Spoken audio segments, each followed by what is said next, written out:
Olá, hoje, terça-feira, 14 de fevereiro de 2012, Justiça condena acusados do Foliatur. Trabalho escravo ainda é uma mazela no Brasil. Rio Grande do Norte segue como estado exportador desse tipo de mão de obra. Cabo Geoás não é desertor, diz especialista em direito militar. Decisão sobre greve na rede municipal de ensino sairá no final de fevereiro. Fugas se sucedem no sistema prisional do Estado. Este é um dos assuntos do meu bate-papo com o jornalista Tiago Medeiros. O entrevistado de hoje é Jean Paul Prats, diretor do Centro de Estratégias em Recursos Naturais e Energia. Vamos conversar com ele sobre o próximo leilão nacional de energia eólica. O nosso programa está começando.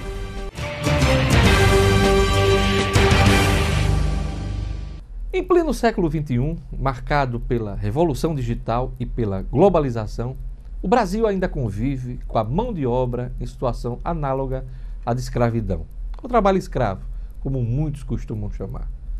Desde 1995, mais de 31 mil pessoas foram libertadas dessas condições pelos órgãos de fiscalização do governo federal. Realmente, o trabalhador escravizado é alguém que não pode decidir por si próprio, não é sujeito de direitos e é tratado como mercadoria. Submeter o trabalhador a trabalhos forçados, submeter o trabalhador a jornada exaustiva, sujeitar o trabalhador a condições degradantes de trabalho, restringir por qualquer meio a locomoção deste trabalhador em razão de dívida contraída com o empregador ou preposto, manter vigilância ostensiva no local de trabalho ou apoderar-se de documentos pessoais do trabalhador com o fim de retê-lo no local de trabalho, é crime. É crime previsto no artigo 149 do Código Penal. Para esse crime, a pena é de reclusão de 2 a 8 anos e multa, além da pena correspondente à violência. O estado com maior incidência de trabalho escravo ainda é o Pará. Do total de trabalhadores libertados no país, cerca de 40% estão no Pará, segundo estatísticas da Comissão Pastoral da Terra. Em seguida vem o estado do Mato Grosso, com cerca de 20% dos casos. Mas há registros de flagrantes de trabalho escravo de pernambucanos, paraibanos e cearenses aqui no Rio Grande do Norte, em áreas de fruticultura na região do Vale do Açu. O Rio Grande do Norte é considerado polo emissor ou exportador desse tipo de mão de obra. Segundo a estimativa da Delegacia Regional do Trabalho, por ano, mais de 1.000 potiguares são forçados a desempenhar trabalho análogo ao escravo em outras unidades da Federação. Os trabalhadores saem principalmente do Seridó, Currais Novos, Acari, Lagoa Nova, Cruzeta, Caicó, Ouro Branco e Timbaúba dos Batistas. Os dados de pesquisas revelam que mais de 70% dos trabalhadores escravizados nasceram na região Nordeste. O Congresso Nacional analisa uma proposta de emenda à Constituição bastante interessante. Ela determina a expropriação das terras onde for flagrada mão de obra escrava como forma de eliminar a impunidade.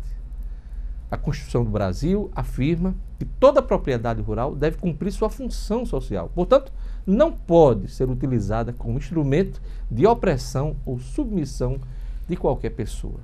A PEC 438 de 2001 já foi aprovada no Senado da República e votada em primeiro turno na Câmara dos Deputados. Mas desde 2009 ela dorme nas gavetas dos senhores deputados federais. O lobby da bancada ruralista fala mais alto, tem falado mais alto. Por isso, precisamos de uma nova princesa Isabel para vencer a resistência de nossos parlamentares. Passados quase 125 anos da Lei Áurea, o Brasil ainda discute a escravidão de homens e mulheres em seus grotões. Isto é uma coisa lamentável e inaceitável. Trata-se de uma chaga que a gente precisa fechar de uma vez por todas. E vamos à leitura dos jornais nesta terça-feira, 14 de fevereiro de 2012. O Novo Jornal destaca aqui: o governo decide iniciar caça ao aluno perdido. Secretária Estadual da Educação, Betânia Ramalho, anuncia medidas para tentar recuperar os mais de 100 mil alunos que abandonaram a escola pública nos últimos 7 anos. A Tribuna do Norte destaca, na sua manchete principal, mais uma juíza alega suspeição para investigar fraudes no TJ. Denúncia contra Carlo Barana e demais suspeitos em fraudes no TJ vai ser redistribuída para a 7ª Vara Criminal. A juíza titular da 5ª Vara Criminal, Ada Galvão, alegou suspeição por foro íntimo e não julgará o processo. A outra juíza que alegou também suspeição foi a da 6ª Vara Criminal, Emanuela Cristina Pereira Fernandes. O Diário Natal destaca aqui: pagamento de precatórios será retomado em abril.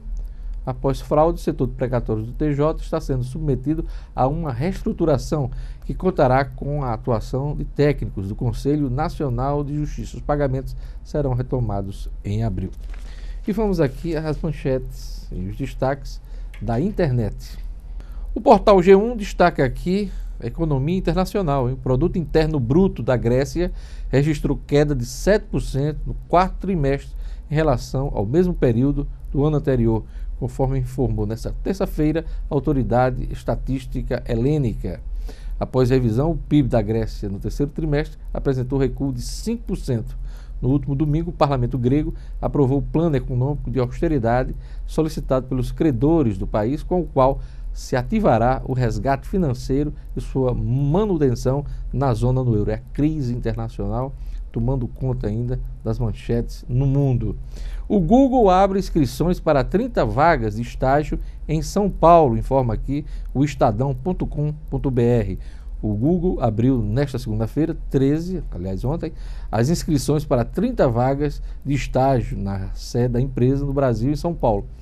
Podem se inscrever universitários dos cursos de Humanas e Exatas que estejam no último ano da faculdade. O domínio da língua inglesa também é pré-requisito. Os estagiários vão atuar nas áreas de vendas, marketing, comunicação, estratégia e planejamento, desenvolvimento de novos negócios e recursos humanos. O programa tem duração prevista para 5 meses.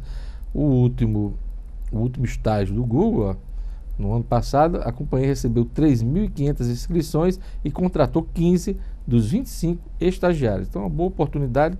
E aqui está o site. Vamos mostrar aqui. As inscrições devem ser feitas no site www.google.com/intl/en/jobs. Então, você pode ver aqui no site do Estadão o site completo para inscrições no Google. E o portal Numinuto.com dá destaque aqui na coluna do Edmo Sinedino que blogueiros falam sobre a possibilidade de renúncia de Ricardo Teixeira, hein? Blogueiros importantes da imprensa nacional levantam a hipótese de renúncia de Ricardo Teixeira da CBF. Na última sexta-feira, uma pessoa bem próxima ao Ricardo Teixeira, que trabalha com ele, comentou com um grande amigo do blogueiro Vitor Binzer sobre a renúncia do atual presidente. E no blog do Peroni diz o seguinte: no último dia 30, a elite da cartolagem brasileira, incluindo a CBF, participou de festa de lançamento do canal Fox Sport no Rio. Nas rodinhas de convidados, o mais picante assunto foi a possível renúncia de Ricardo Teixeira. A possibilidade de saída, no entanto, é descartada pela assessoria de imprensa da entidade, informa Edmo Sinedino no portal No Minuto. O juiz Ibanez Monteiro da Silva condenou 2 empresas através de seus representantes e mais 4 funcionários da Secretaria Estadual de Turismo pela prática de atos classificados por ele como de improbidade administrativa por terem facilitado ou concorrido para desvio e má utilização de verba pública. A condenação judicial ocorreu por causa do suposto desvio de verbas públicas no período de 2005 a fevereiro de 2006, mediante contratações fictícias de serviços de empresas promotoras de eventos pela Secretaria Estadual de Turismo, por meio da dispensa de licitação. De acordo com o Ministério Público do Rio Grande do Norte, o fato ocasionou prejuízo ao erário da ordem de R$53 mil. Segundo o Ministério Público, para a formalização das contratações das empresas MA Produções e Eventos Limitados e FC Produções de propriedade Fabiano César Lima Mota, os demais acusados se revezavam no âmbito da Secretaria de Estado de Turismo, na prática dos diversos atos administrativos, tempos esses do governo Vilma de Faria. Decisão sobre greve da Rede Municipal de Ensino sairá no final de fevereiro. Os detalhes com a repórter Gerlane Lima. O início do ano letivo na Rede Municipal de Ensino foi remarcado para o dia 1º de março, mas esta data ainda pode ser alterada, uma vez que o Sindicato dos Trabalhadores em Educação do Rio Grande do Norte, o SINT-RN, marcou um indicativo de greve para este dia. De acordo com Vera Marinho, diretora de Legislação e Defesa do Trabalhador do SINT, as manifestações foram devido à falta de pagamento de 1/3 de férias que deveria ter sido efetuado em janeiro deste ano e a diminuição do reajuste salarial, que foi para 6%, já que agora a Prefeitura se baseia no índice de inflação. Antes era baseado no custo aluno. O SINT não descartou ainda a possibilidade de greve na rede estadual. No próximo dia 29 de fevereiro, haverá uma assembleia para as definições finais. Gerlane Lima, para o programa Diógenes Dantas no Minuto. Em instantes, você vai acompanhar um bate-papo com o jornalista Tiago Medeiros. A questão do Cabo Geoás ser desertor ou não é um dos nossos assuntos. O programa Diógenes Dantas no Minuto volta daqui a pouco. Ter TV a cabo, internet e telefone por R$ 39,90 é bom. Aliás, é muito bom. Ok, é ótimo. Agora, ter TV com canais HD, internet de 10 MB e telefone com 250 minutos locais é o quê? É Promo Cabo HD. Você contrata a TV em alta definição com canais exclusivos e imagem incrível, internet com velocidade impressionante, telefone com 250 minutos locais e paga apenas R$ 39,90. Tudo vira notícia boa depois da Promo Cabo HD. Assine já. Cabo. É muito bom ser simples. Deixe o seu estilo de vida se destacar no lugar onde você vai morar. Em um destino urbano privilegiado, o bairro de Lagoa Nova, nasce um lançamento com a área de lazer mais completa da região. Apartamentos de 3 e 4 quartos com 2 suítes e amplos e sofisticados espaços. Quartier Lagoa Nova, o lugar onde você vai viver em evidência. Realização Cirela Plano e Plano. Vendas Brasil Brokers Abreu.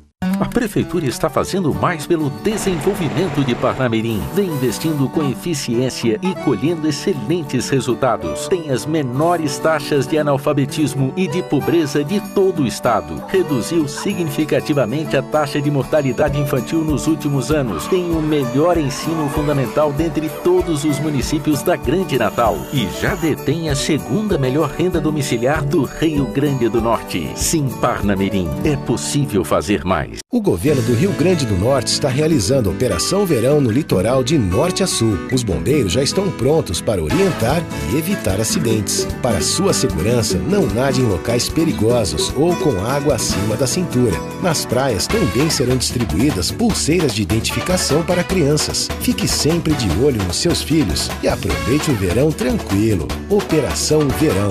A gente por perto, você mais seguro. Governo do Rio Grande do Norte.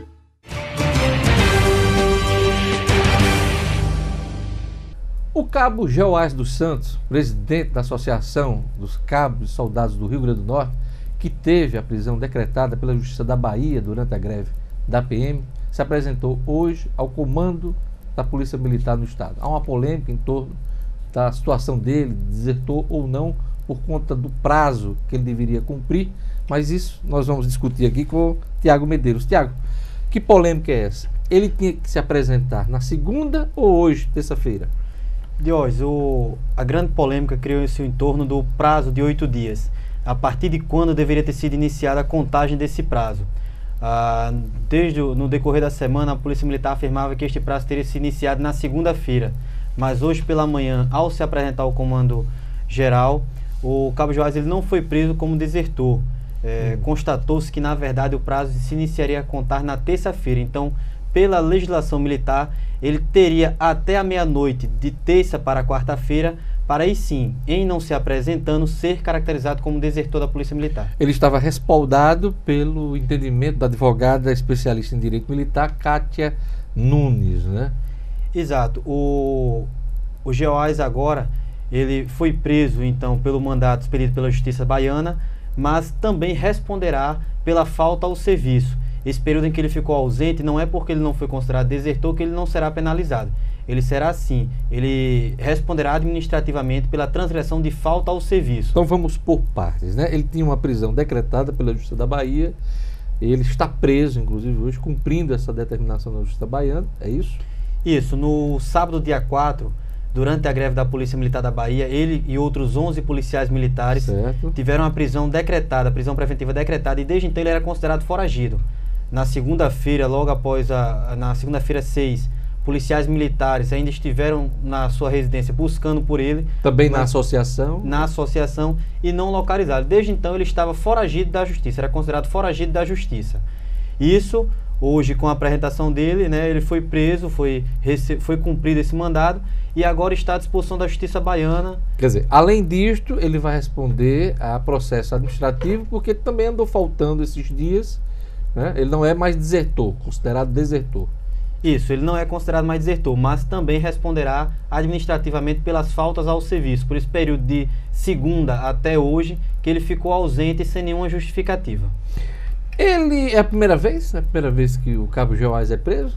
Não, não é a primeira vez. E ainda em 2008, ele inclusive chegou a ser excluído da Polícia Militar. Ele liderou aqui o movimento grevista aqui da Polícia Militar do Rio Grande do Norte.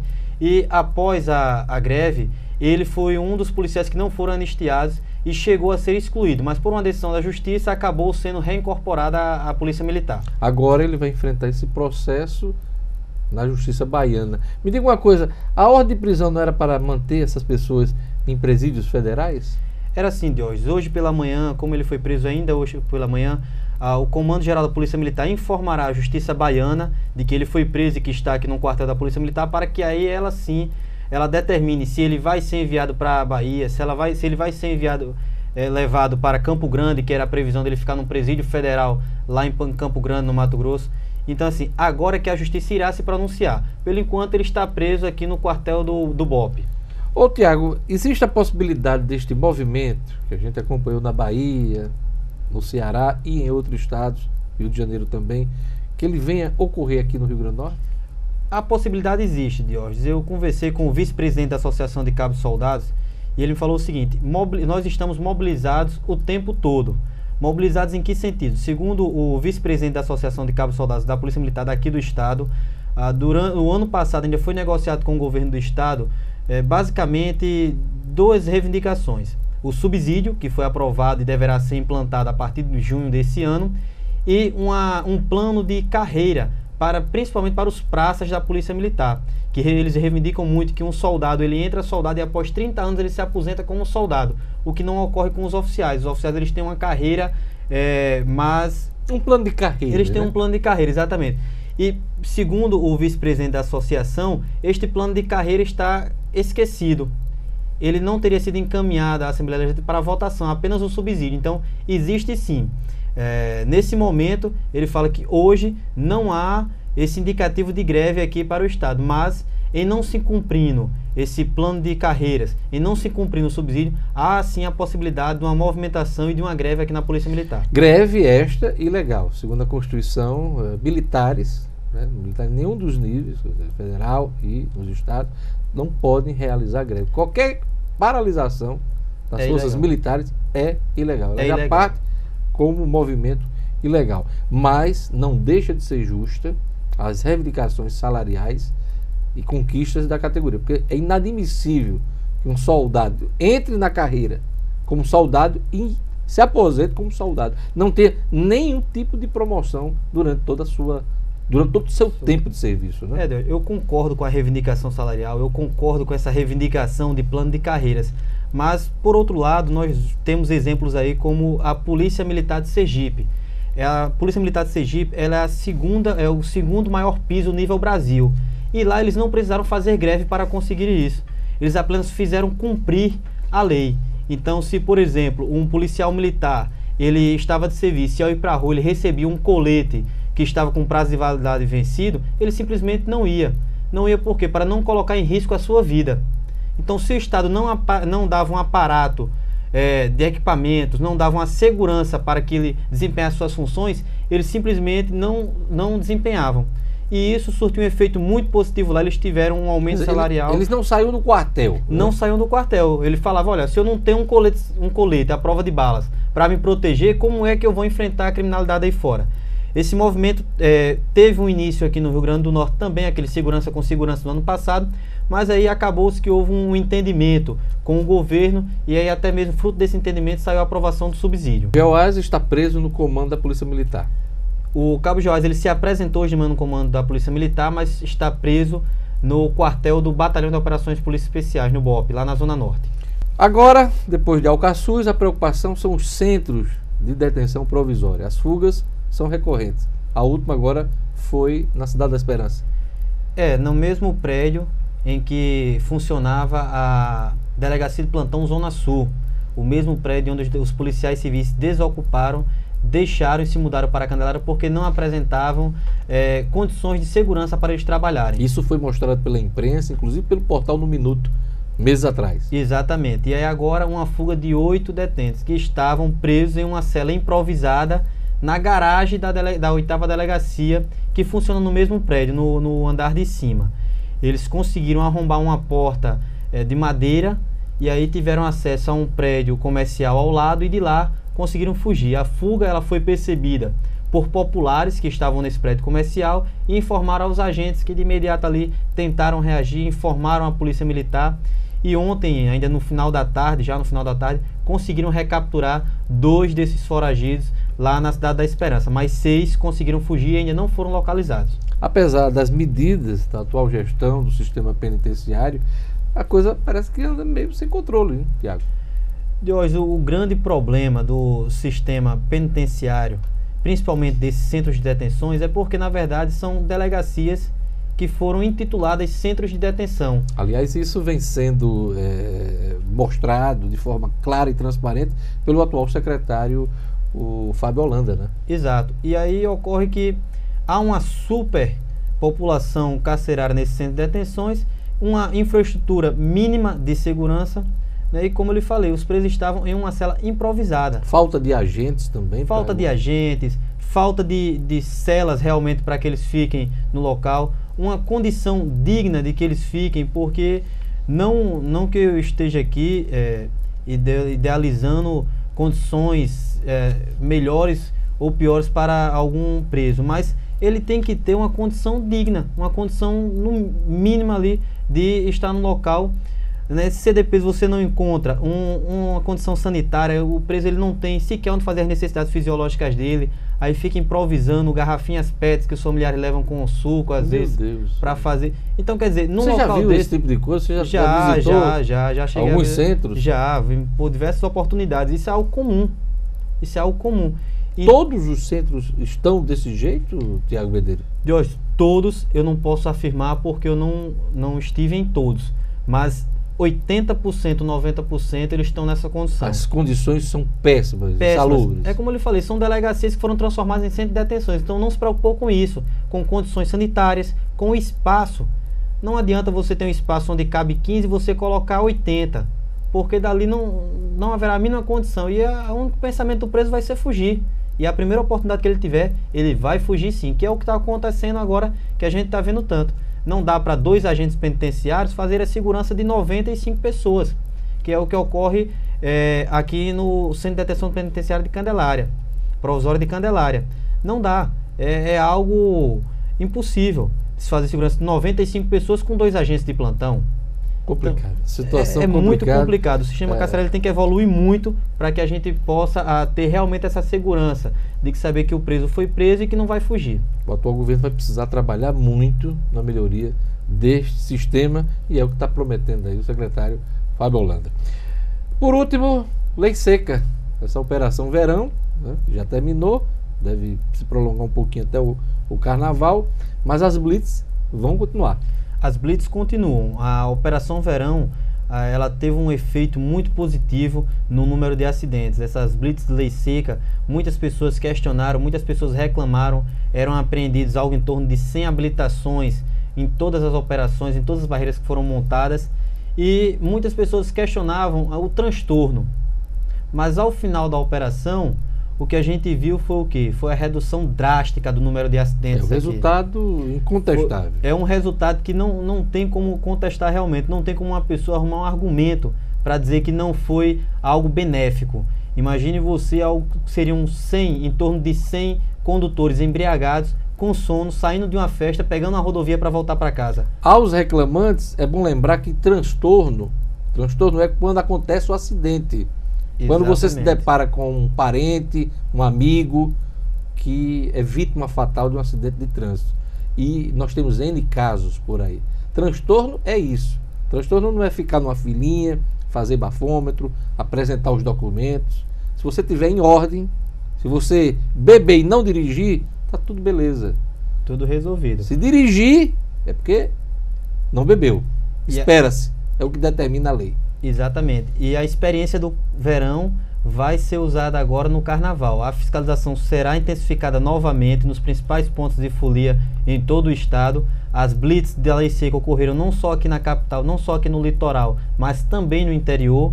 As pessoas às vezes pensam que a Operação Verão ocorreu só na praia. Não, ocorreu no interior também, com um grande número de apreensão de habilitações e de veículos também irregulares. E o governo promete manter toda essa fiscalização rigorosa, com apoio da Polícia Rodoviária Federal, permanentemente.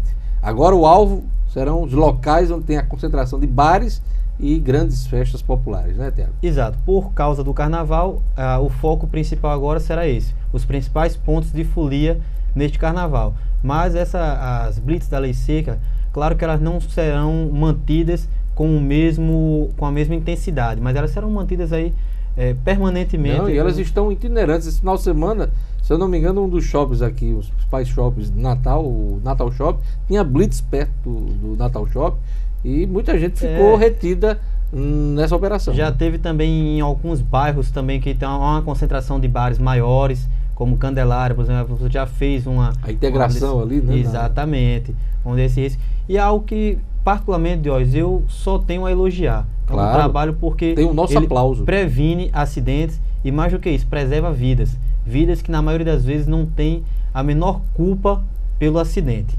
Tiago, se for beber, não dirija neste carnaval, viu? Compre sua fantasia, participe lá. Eu sei que você participa todos os anos do desfile das Virgens lá de Pirangi, mas tenha cuidado na hora de beber. Não vá dirigir, por favor. Com certeza, Jorge. Esse carnaval, nada de bebida e direção, nunca combinou e não vai ser agora que vai começar a combinar. Claro, eu quero você aqui de volta nos próximos programas. Obrigado, Tiago. Até mais, Jorge. Em instantes, você vai acompanhar uma entrevista com Jean Paul Prats, diretor do CERN, Centro de Estratégias em Recursos Naturais e Energia. O Rio Grande do Norte se prepara para mais um leilão nacional de energia eólica. Eu volto daqui a pouco. Estamos ensaiando um novo cenário na vida cultural de Parnamirim, onde inspiração, imaginação e arte se misturam para entreter, educar e emocionar. Com o Teatro Municipal, Parnamirim ganhará um dos maiores teatros do Rio Grande do Norte. Uma estrutura digna de aplausos que já está em construção. Para 2012 ser o ano da cultura, Parnamirim está fazendo muito mais. Ter TV a cabo, internet e telefone por R$ 39,90 é bom. Aliás, é muito bom. Ok, é ótimo. Agora, ter TV com canais HD, internet de 10 MB e telefone com 250 minutos locais é o quê? É Promo Cabo HD. Você contrata TV em alta definição com canais exclusivos e imagem incrível, internet com velocidade impressionante, telefone com 250 minutos locais e paga apenas R$ 39,90. Tudo vira notícia boa depois da Promo Cabo HD. Assine já. Cabo. É muito bom ser simples.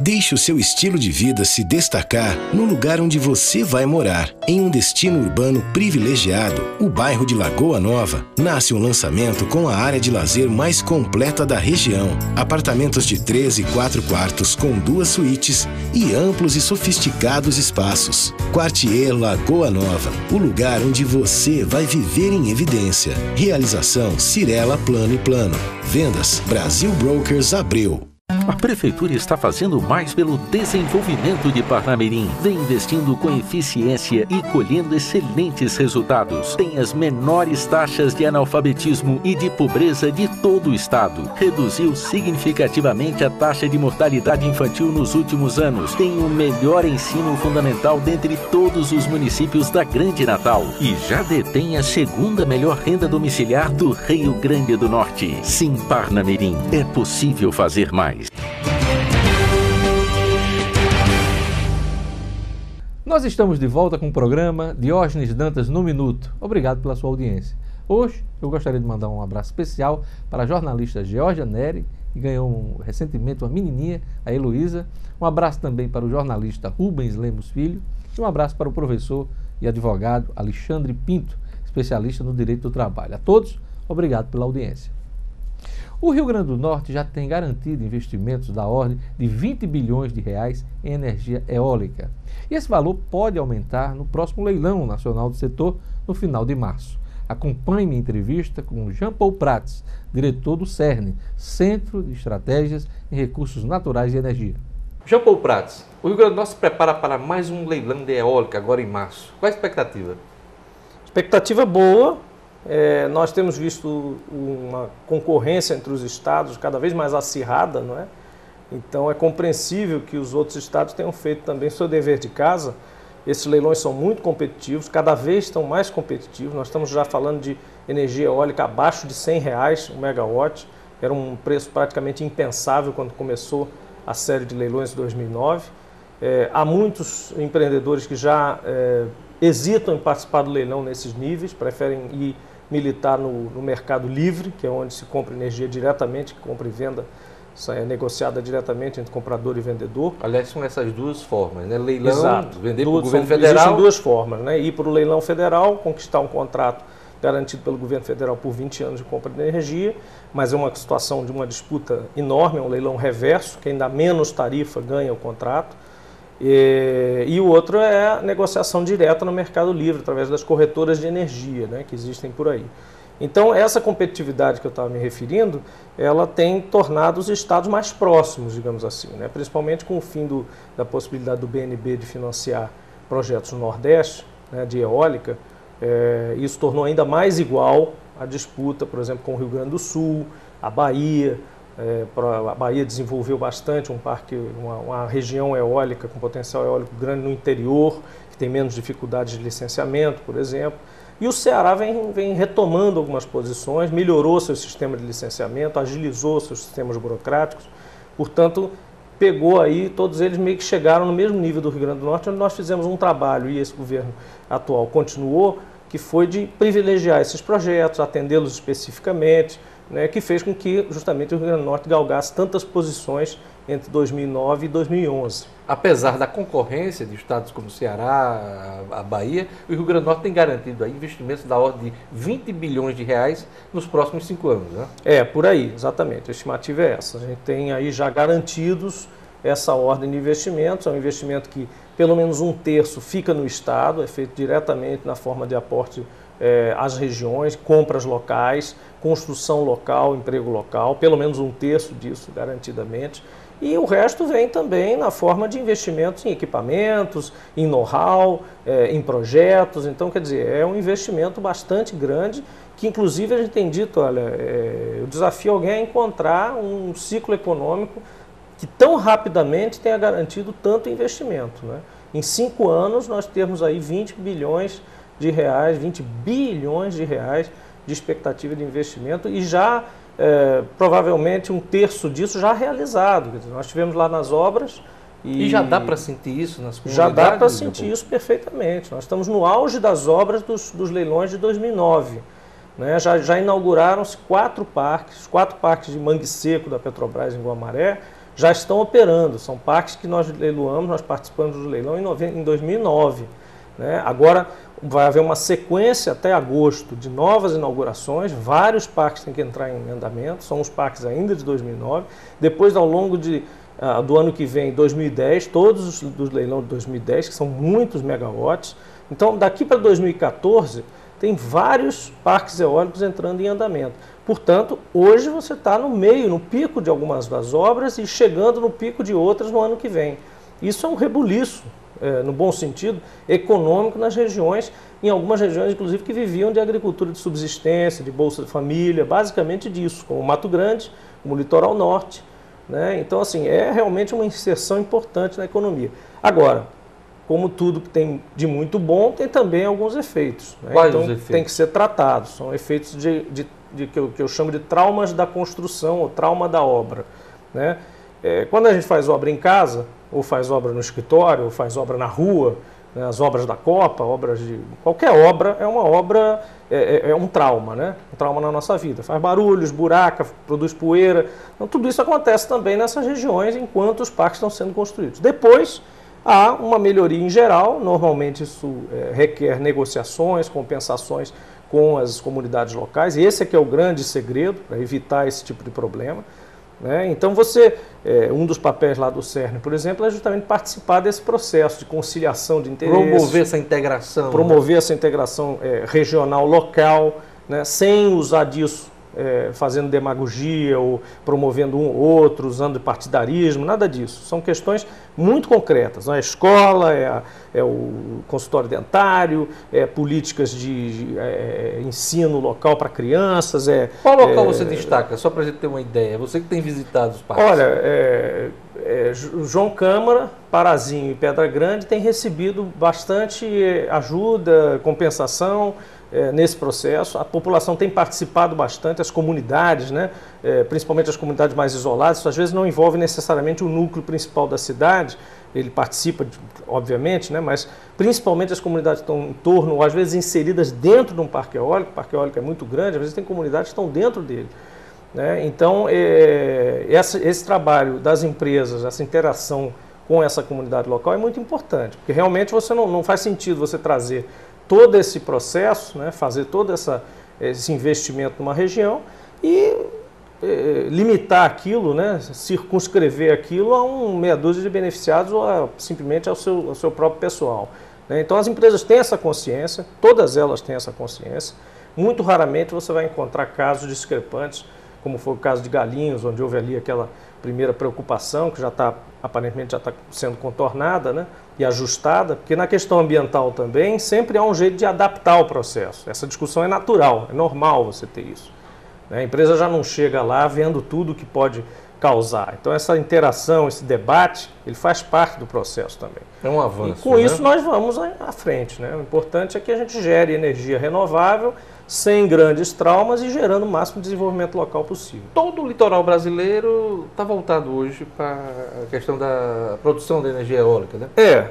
Eu diria que o litoral é um processo que hoje as empresas também veem com uma certa preocupação, a questão de também não dominar todo um litoral, uma região inteira de praia com aerogeradores. Tem a questão do turismo. O pessoal tem consciência disso. Então, no Rio Grande do Norte, por exemplo, há muito que eu venho preconizando e não deu tempo da gente fazer na época, já havia massa crítica no final de 2010 para fazer isso, que era o processo do pré-zoneamento, né?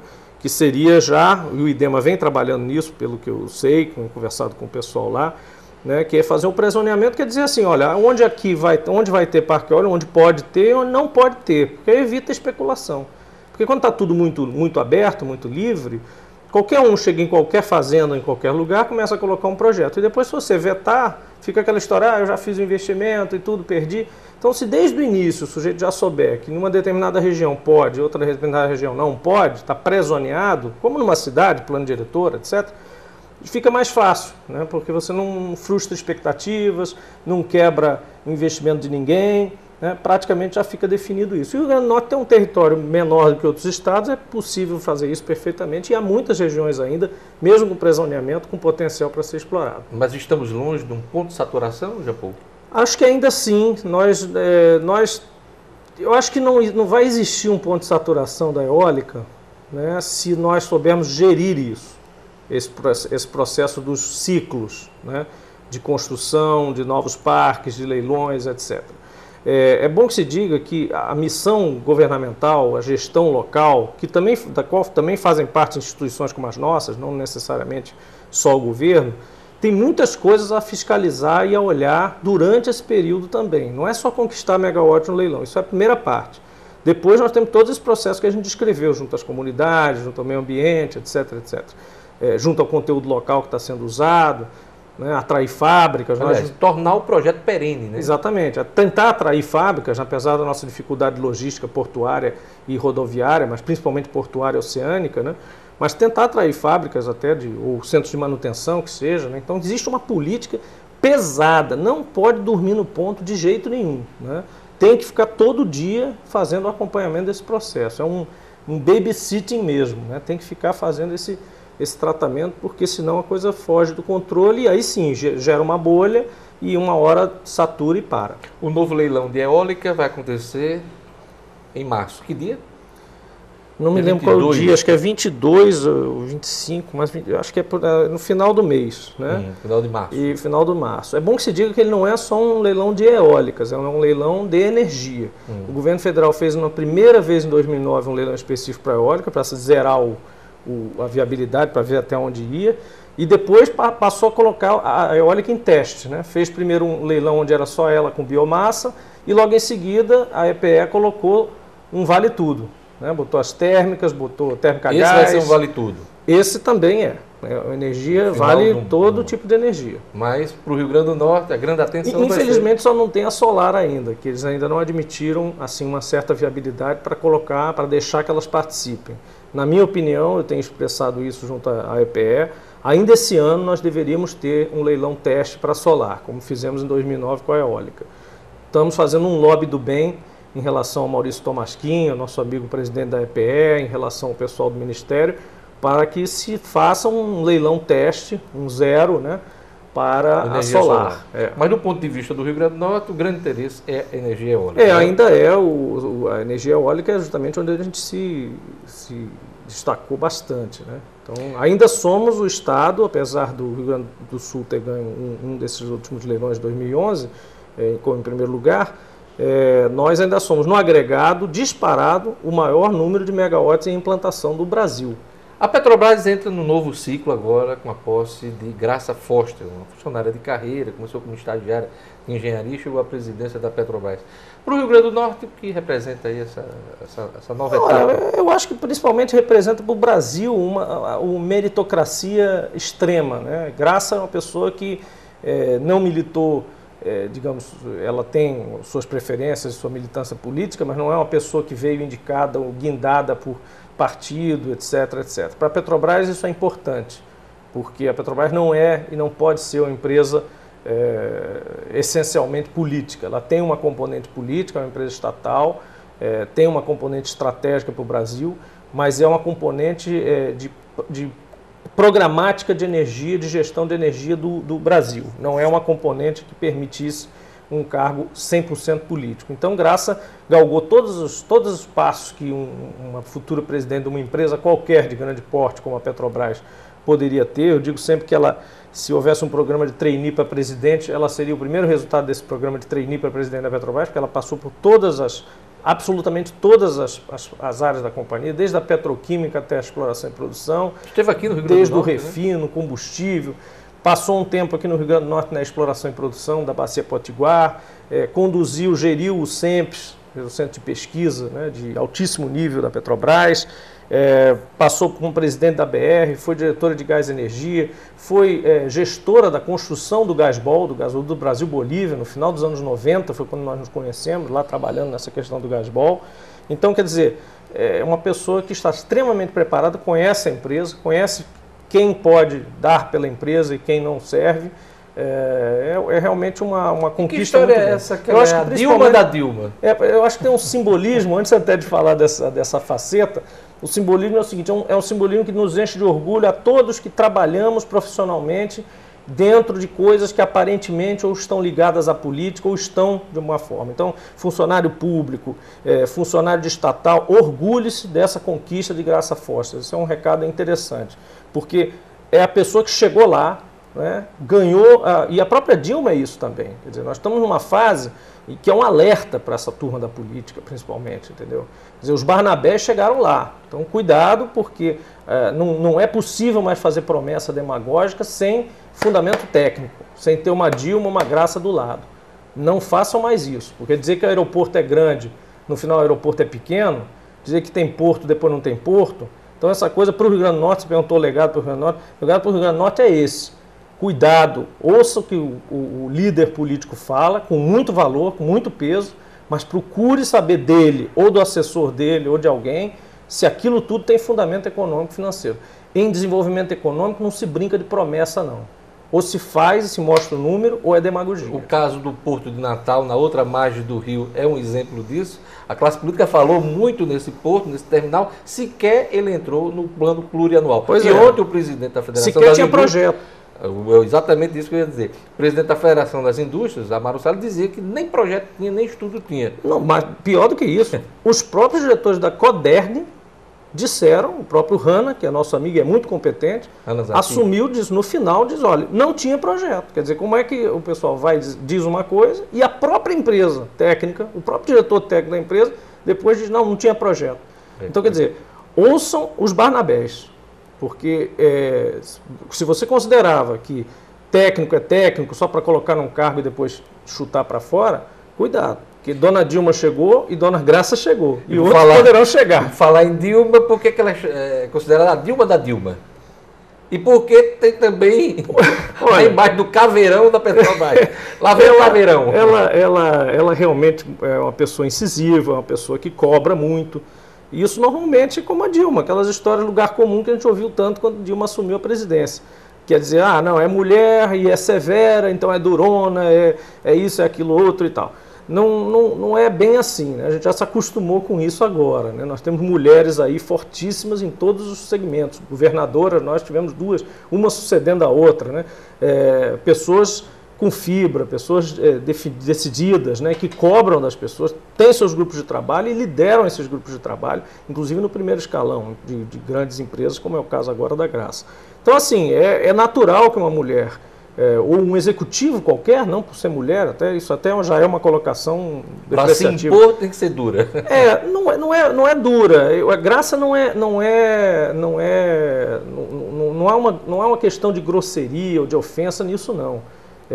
Cobrar é normal. É assim que tem que ser em empresas grandes e sérias como essa, né? A responsabilidade de gerir 220 bilhões de reais de orçamento até 2015 não é uma coisa fácil para um ser humano, é um peso no ombro bastante grande, né? Para encerrar, mesmo sendo botafoguense, é um peso grande. E gostar de carnaval, né? Mas, para encerrar, quais são os desafios de Graça Foster nessa transição da era Gabriele para Delma? Olha, a Petrobras está sofrendo algumas dores do crescimento, né, que são naturais. O mercado financeiro às vezes tenta especular em cima disso, a Petrobras perdeu lucratividade, mas obviamente sentiu essa perda de lucratividade como decorrência de uma coisa, né? A folha de pagamento aumentou porque teve que crescer. Nós estamos nos preparando para triplicar a produção de petróleo brasileira no longo prazo e para pelo menos duplicar no médio prazo. Para isso você precisa de contratar muita gente. Para isso você precisa aumentar o número de prestadores de serviço e principalmente precisa começar a fazer, e já está fazendo, como foi feito, investimento em refino, que é um investimento que realmente demanda um pouco mais de paciência, não é um investimento de retorno imediato. Por que esse investimento em refino? Porque nós não queremos virar um exportador in natura como a Arábia Saudita e a Venezuela. Então essa diretriz foi dada pelo presidente Lula lá atrás, foi passada e acordada, e ela concorda com isso, inclusive porque era ministra de Minas e Energia quando isso aconteceu, pela presidente Dilma agora, e a implementação disso demanda investimentos dessa ordem. Então é natural que nós tenhamos agora uma gestora severa dessa questão de crescer corretamente, crescer eficientemente, não deixar ninguém se acostumar, estou na Petrobras, vou ficar aqui, não vai ficar na boa, não. Vai ter que ralar muito, porque a própria empresa como um todo vai ter que correr muito atrás para poder bancar, né, e conseguir operar não só o pré-sal, como tudo que ela já tem de ativos, que é uma enormidade. Jean Paul Prats, diretor do CERN, Centro de Estratégia, Recursos Naturais e Energia. Muito obrigado por sua participação na TV no Minuto. Obrigado, Diógenes. Obrigado a todos. Chegamos ao fim do programa Diógenes Dantas no Minuto. Para assistir a reprise desta edição, acesse o portal www.nominuto.com ou ligue sua TV aqui no canal 27 analógico ou 127 digital da Cabo Telecom, às 16, às 18 e às 21 horas. Obrigado pela sua audiência e até amanhã.